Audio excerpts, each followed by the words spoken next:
ان لوگوں کا کیا حکم ہے کہ جن کے گھر میں جو فیملی ممبر ہے وہ تعویذ گھنٹا جادو ٹونا ان چیزوں میں ہے؟ حکم کی کیا بات ہے؟ یعنی تعویذ گھنٹے اور جادو ٹونے کا کیا حکم ہے؟ یہ کفر ہے، جادو کرنا تو کفر ہے۔ وما کفر سلیمان ولکن الشیاطین کفروا یعلمون الناس السحر، تو جادو کفر ہے، اللہ تعالیٰ نے قرآن میں ذکر کیا، نبی صلی اللہ علیہ وسلم نے اپنے فرمان میں ذکر کیا۔ اسی طرح تعویذ گھنٹے بھی جو ہے اس سے منع کیا گیا، اس کو شرک قرار دیا گیا۔ من اللہ کا تمیمتن فقد اشرک، جس نے تعویذ لٹکایا اس نے شرک کیا۔ تو جادو تو پورا ہی شیطان کو راضی کر کے، شرک کر کے، اللہ کو چھوڑ کے غیر کے نام پر جو ہے کالا بکرا ذبح کیا جاتا ہے، شیطان خوش ہوتا ہے شرک سے، تو اس نے شرک کیا، تو جادو اس کا اثر کرتا ہے اللہ کے حکم سے۔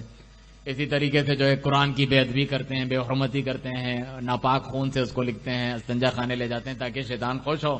اور وہ میری جو ہے مدد کرے اپنے گندے مقاصد حاصل کرنے میں۔ تو جادو کے کفر و شرک ہونے میں کوئی شک نہیں، تو جو اس میں ملوث ہے توبہ کرے، اس کسی کے لیے کرواتا ہے اس کے لیے کیا جاتا ہے، دونوں کو کہا۔ اسی لیے فرمایا ان الرقا والتوائم والطبلۃ شرک۔ الطبلہ کا مطلب ہے محبت کے لیے جو جادو کراتے ہیں۔ آپ نے جگہ جگہ نہیں دیکھا عامل بنگالی اور فلانا محبوب آپ کے قدموں میں 7 سمندر پار جو ہے وہ جادو اثر کرتا ہے، ہر جگہ اشتہارات آتے ہیں اور لکھے ہوئے ہوتے ہیں۔ یہ سب کفر و شرک ہے،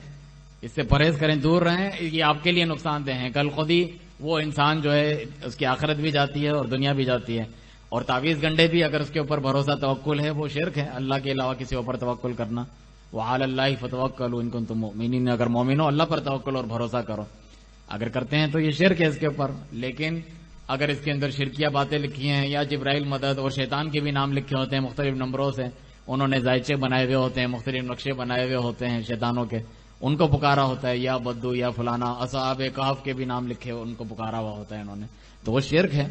کیونکہ اللہ کو چھوڑ کے غیر کے لیے عبادت کی گئی ہے۔ لیکن اگر قرآن کے ذریعے سے لکھا گیا ہے تو وہ بھی بدعت ہے، نیا کام ہے دین میں، اس سے بچنا چاہیے ہے، وہ بڑے شرک تک لے جانے کا ذریعہ ہے۔ یہی تو وجہ ہے کہ قرآن کے نام پر آج تعویذ دیے جاتے ہیں، کھول کے دیکھو تو سارے شرکیات اور یہ خرافات اس کے اندر ہوتی ہے، تو اس سے بھی بچا جائے تاکہ وہ شرکیہ تعویذ تک نہ جائیں۔ تو تعویذ گھنٹے کرنے کے بجائے جو ہے آپ اپنے عقیدہ سنواریں، اللہ پہ توکل بھروسہ کریں، اس کی عبادت کریں، اسے پکاریں، روئیں، گڑ گڑائیں، تہجد پڑھیں، روزے رکھیں، کیوں نہیں اللہ تعالیٰ آپ کی مدد کرے گا؟ آپ سے زیادہ کمزوروں کی اللہ سنتا ہے۔ شیطان نے کہا مجھے قیامت تک جو ہے اے اللہ مہلت دے، اللہ نے اس کو دے دی، لیکن ایک مومن توحید پر عمل کرنے والا، اس کے لیے نمازیں پڑھنے والا، اس کے آگے رونے والا، اس کی اللہ تعالیٰ دعا قبول نہیں کرے گا؟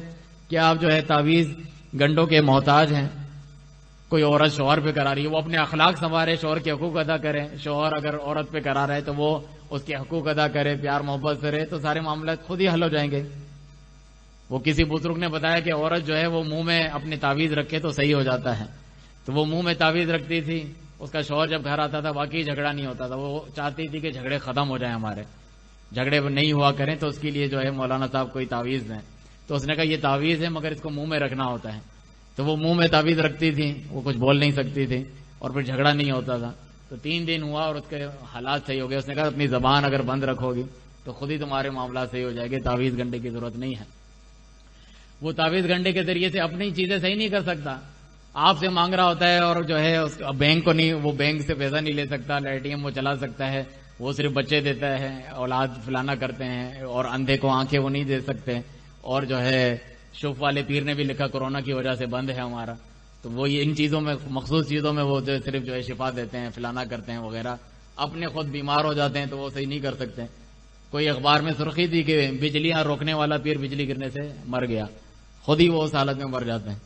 تو یہ جو اپنا فائدہ، تبھی قرآن میں ذکر کیا کہ وہ خود اپنی بھی مدد نہیں کر سکتے، آپ کی بھی نہیں کر سکتے۔ تو یہ تعویذ گھنٹے جادو سب شیطانی کھیل ہے، اللہ تعالیٰ ان سے سب کو محفوظ رکھے، وجزاکم اللہ خیرا۔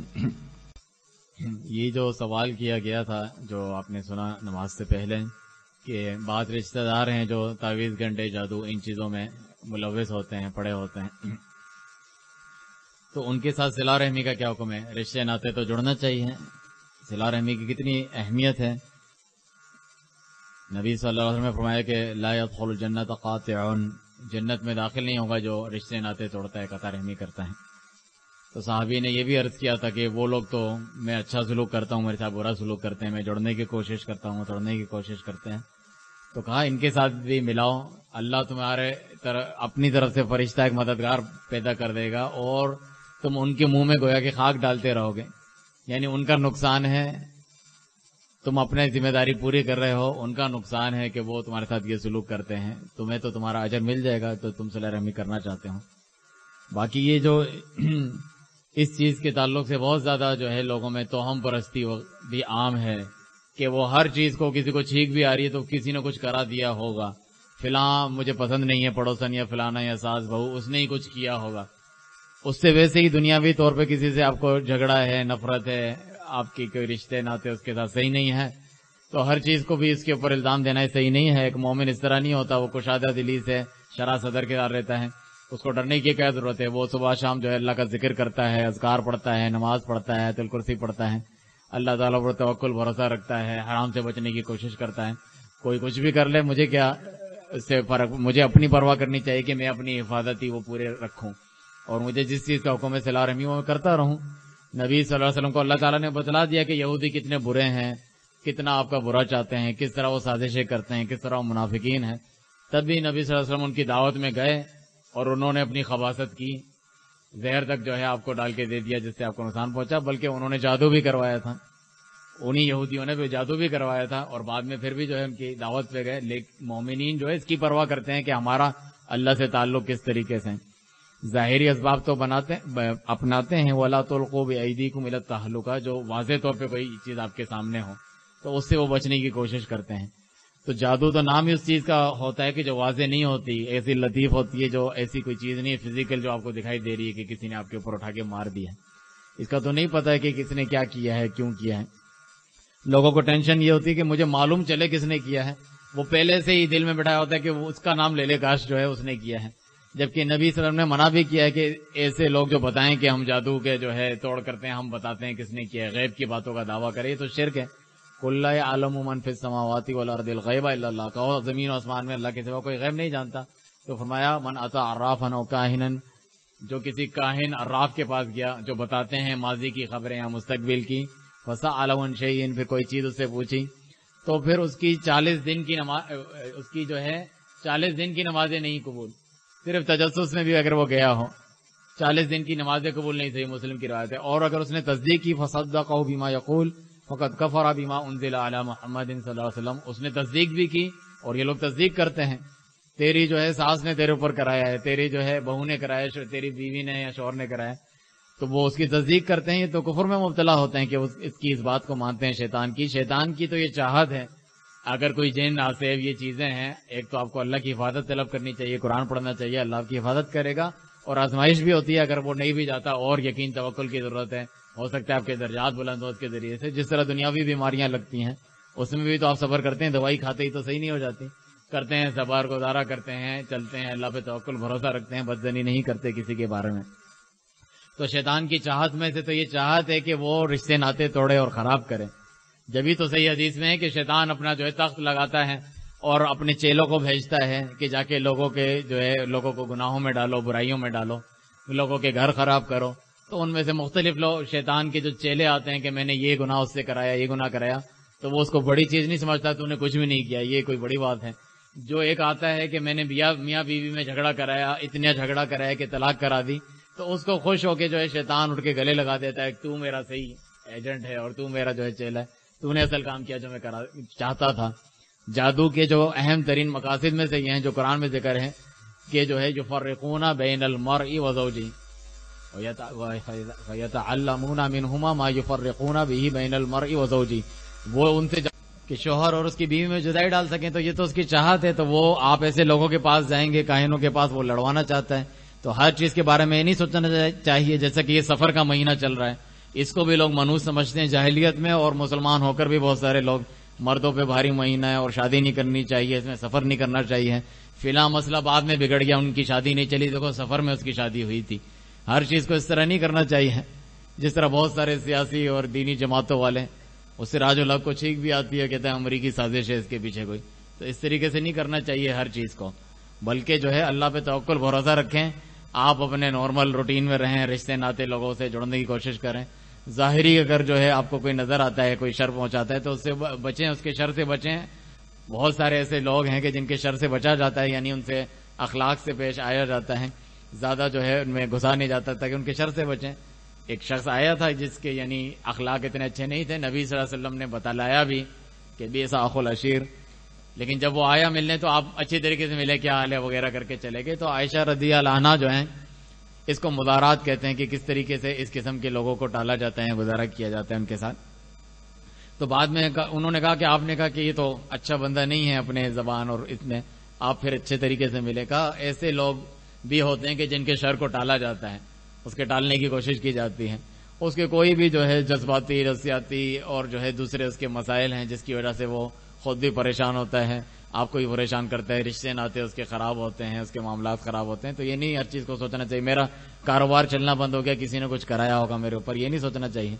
آپ اپنے معاملے کی خیر منائیں کہ اللہ سے تعلق اگر آپ مضبوط رکھیں گے. اسی لیے جو ہم بہت سارے آپ دیکھتے ہیں ایسی جماعتوں تنظیموں کا رد کرتے ہیں جو بڑے ذوق و شوق سے یہ اپنے کتابیں لکھتے ہیں، درس دیتے ہیں کہ فلاں جو ہے تنظیموں کی یہ سازش ہے، یہودیوں کی یہ سازش ہے، فری میسن کی یہ سازش ہے، اسی میں پریشان رکھو، نوجوانوں کو بتاتے رہو تاکہ ہم اس کی پرواہ، بلیک واٹر والے لوگ یہ کر رہے ہیں، مساعدہ لے کر فلانا یہ کر رہے ہیں. تم اللہ تعالیٰ سے اپنا معاملہ صحیح رکھو، اپنے عقیدے منہج اور ان چیزوں کی اصلاح کرو جس طرح صحابہ کرام کرتے تھے. اللہ تعالیٰ منافقوں کی سازشیں، کافروں کی سازشیں ان کے سر پہ خود ہی الٹا دیتا تھا، وہ اپنے غصے اور غیظ و غضب میں انگلیاں چباتے رہ جاتے تھے. چنانچہ اسی حدیث کو واپس سے یاد کریں آپ